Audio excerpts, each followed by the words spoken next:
আমি এবং আমার পরিবার পশ্চিমবঙ্গের হাওড়া জেলা শিবপুর বোটানিক্যাল গার্ডেন থেকে আমরা এসেছি। প্রিয় পর্যটক বন্ধুরা, ব্যবসা এবং বাণিজ্যিক ক্ষেত্রে খুবই প্রাচীন একটি প্রবাদ রয়েছে, ঘোড়ায় যদি ঘাসের সঙ্গে বন্ধুত্ব করে তাহলে সে খাবে কি। এবং অনেক ব্যবসায়ীদের মুখে শুনেছি ব্যবসাতে নিজ পর আত্মীয়তা রক্ষা করা চলবে না।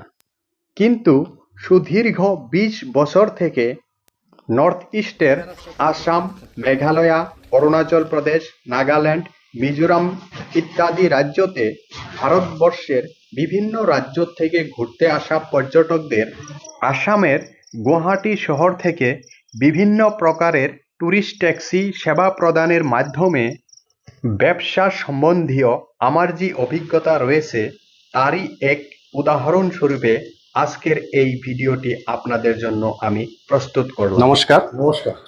আপনারা আসামে আসছেন, আর বিশেষ করে আমার বাসায় আসছেন, তো সেই হিসাবে আমাদের আসামিজ পরম্পরার অনুযায়ী আপনাদেরকে একটা আমি স্বাগতম জানাতে হয়। আর এটা হচ্ছে আসামের ফুলাম গামুচা, যেটা যাদেরকে আমরা ভালোবাসি, সম্মান করি, শ্রদ্ধা করি, তাদেরকে আমরা এটা দিয়ে অতিথি হিসেবে গ্রহণ করে নিই আর কি। তো সেই জন্য এটা আপনাকে আমি দিলাম, গ্রহণ করেন। ধন্যবাদ, অনেক অনেক ধন্যবাদ। আচ্ছা,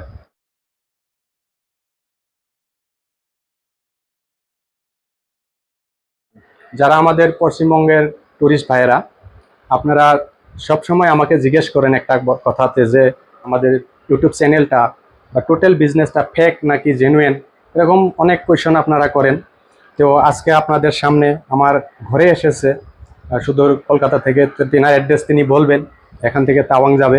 আমি এবং আমার পরিবার পশ্চিমবঙ্গের হাওড়া জেলা শিবপুর বোটানিক্যাল গার্ডেন থেকে আমরা এসেছি এবং অনেক দিন ধরেই আমার আসার পরিকল্পনা ছিল যে আমি নর্থ ইস্টের বিশেষ করে অরুণাচল ঘুরতে যাব। আমি ভারতবর্ষের অন্যান্য জায়গায় অল্প বিস্তর ঘুরেছি, ঠিক আছে, কিন্তু কথা হচ্ছে যে তখন আমার মনে হয়েছে যে আমি একটুখানি মানে নেট থেকে দেখে খুঁজে পেতে আমি তখন নাসিরদার নম্বর পাই এবং নাসিরদার নম্বর পেয়ে নাসিরদাকে আমি ফোন করি। ফোন করার পর ওনার সঙ্গে যোগাযোগ হওয়ার পর উনি আমাকে বলেছিলেন যে আপনি আমাকে এরকম অল্প বিস্তর টাকা অ্যাডভান্স করে আপনি গাড়িটাকে বুক করেন, বাদ বাকিটা যা হবে তার পরে দেখা যাবে। তো আমি সেই অনুযায়ী ওনার কাছ থেকে গাড়ি বুক করি এবং তারপরে হোটেল আমি নিজেই ওখান থেকে বুক করে আসি।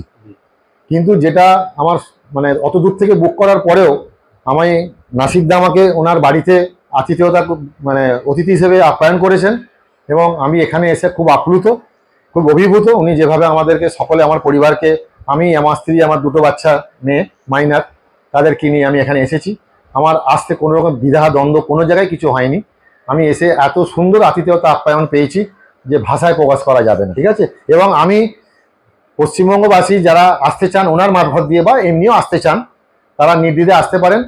খুব ভালো লাগবে এখানেতে, সবুজে ভরা। আর নাসিরদার মাধ্যম দিয়েও আপনি আসতে পারবেন, কোনো অসুবিধে কিছু নেই এবং ফুল কনফিডেন্সেই আপনি আসবেন, কেন আমি অত দূর থেকে না জেনে আমি ওনার বাড়ি পর্যন্ত চলে এসেছি, এটা ভেবে দেখুন। ধন্যবাদ। তো বন্ধুরা, আপনারাও ইচ্ছা করলে আসতে পারেন, আমার সঙ্গে দেখা সাক্ষাৎ করতে পারেন। আর যদি সম্ভব হয় আমিও আপনাদেরকে এইভাবেই আপ্যায়ন করার চেষ্টা করব। আমার এই জায়গা খুব ভালো লাগে, খুব ভালো লেগেছে আমার, একদম পুরো আমাদের ওখানে রুরাল বেল্টের মতন। আমরা আরো স্বীকৃতি হোক, ঠিক আছে, ওপরওয়ালা আশীর্বাদে নিশ্চয়ই হবে আপনার, আমার শুধু বলাতে না। হ্যাঁ, তবে আপনি যেভাবে এগোচ্ছেন এই অনেস্টি বা এই আতিথেয়তা নিয়ে এগোলে আপনার হয়তো কারো সময় কম বেশি লাগতে পারে, কিন্তু আপনার হবে সেটা। আমিও একটা সাথীতে আছি, আমি এলআইসি ডেভেলপমেন্ট অফিসার। আচ্ছা আচ্ছা, বুঝতে পারছেন, আমি কাউকে তাকে এজেন্টকে জিজ্ঞেস করবেন, যিনি এসছেন উনি এলআইসি ডেভেলপমেন্ট অফিসার। তো বন্ধুরা, একজন নতুন ক্যাব অপারেটর হিসাবে আমার মাধ্যম দিয়ে আসা পর্যটকদের আমি এইভাবেই আপ্যায়িত করি আর সসম্মানে তাদেরকে আমি পুরো নর্থ ইস্টকে ঘুরিয়ে তাদেরকে আবার গুয়াহাটিতে ড্রপ করি। তো আপনারাও যদি ভাবছেন অনাগত সময়ে আসাম, অরুণাচল প্রদেশ, মেঘালয় এবং নাগাল্যান্ড ট্যুর করবেন, তাহলে আমাদের ডিসপ্লেতে দেওয়ার নাম্বারে ডাইরেক্ট কল করুন এবং আমাদের সেবা গ্রহণ করুন। ধন্যবাদ।